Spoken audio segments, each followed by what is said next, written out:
शिवाजी महाराज की जय। छत्रपती शिवाजी महाराज की जय। वंदे मातरम, वंदे मातरम, वंदे मातरम।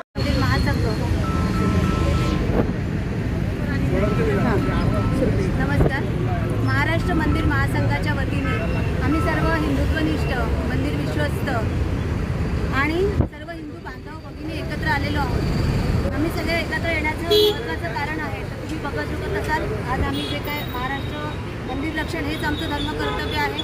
मंदिराच्या जमिनी ज्या की मंदिराचा मालक कोण आहे तर त्या मंदिराची जी देवता असते तोच मंदिराचा मालक असतो। असं असतानाही ज्या जमिनी आपल्या आधीचे राज्यकर्ते किंवा जे प्रशासन चालवत होते त्यांनी मंदिराच्या संरक्षणासाठी ज्या जमिनी दिल्या होत्या, मंदिरामध्ये नंदादीप लावला जावा, मंदिरामध्ये जे काय अन्नक्षेत्र चालवलं जातं ते चालवलं जावं, यासाठी जो लागणारा पैसा आहे, खर्च आहे तर तो या जमिनीच्या माध्यमातून वहिवाटदार किंवा पुजारी हे मिळवत होतो। असं असतानाही अनेक कायदे या संदर्भात असतानाही महाराष्ट्र सरकार आता हा नवीन कायदा करू पाहत आहे। तेव्हा आमच्या मनामध्ये प्रश्न आहे की हा कायदा नेमका कोणाच्या हितासाठी होत आहे? हे सगळं हिंदूंच्याच बाबतीत का? कारण हा कायद्यासाठी वक्फ बोर्ड त्यांनी विशेषतः वगळलेला आहे। त्यामुळे हिंदू जे मंदिरं आहेत तर यांचं पुढे दिवाबत्ती आणि हा सगळं कसं होणार तर हा भविष्यासाठी खूप मोठा प्रश्न निर्माण झालेला आहे।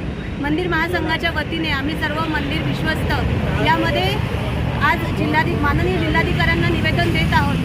त्यांना आम्ही सांगत आहोत की आमचं हे म्हणणं आहे तर हे माननीय राज्यपाल, माननीय महसूल मंत्री आणि माननीय मुख्यमंत्री जे महाराष्ट्र शासनाचे आहेत, मुंबई इथे असतात, त्यांच्यापर्यंत आमचं हे निवेदन पोहोचवावं यासाठी आम्ही आज त्यांच्याकडे हे निवेदन द्यायला जात आहोत। आमच्या अनेक मागण्या आहेत, त्यापैकी महत्त्वाच्या मागण्या म्हणजे हा येणारा जो प्रस्तावित कायदा आहे हा कायदा रद्द व्हावा।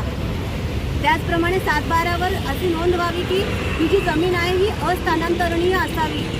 ही जमिनीचा मालक जो आहे तर तो फक्त त्या मंदिराचे जे देवता आहेत तर ते देवताच असावे आणि मंदिराचं भविष्य सुरक्षित राहावं।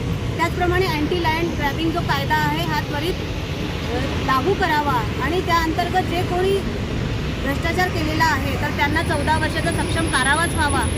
अशा अनेक मागण्यांसाठी आम्ही हे निवेदन देत आहोत। तर हे निवेदन पोहोचवण्यात येण्यासाठी लवकरात लवकर कारवाई व्हावी अशी आम्ही सर्व मंदिर विश्वस्त पुजारी यांच्या वतीने हे सगळं करत आहोत। कारण जी खूप मोठ्या प्रमाणात जमीन आहे तर ही वाचावी हा आमचा त्याच्यामागचा उद्देश आहे आणि मंदिराचं भविष्य सुरक्षित राहावं। धन्यवाद।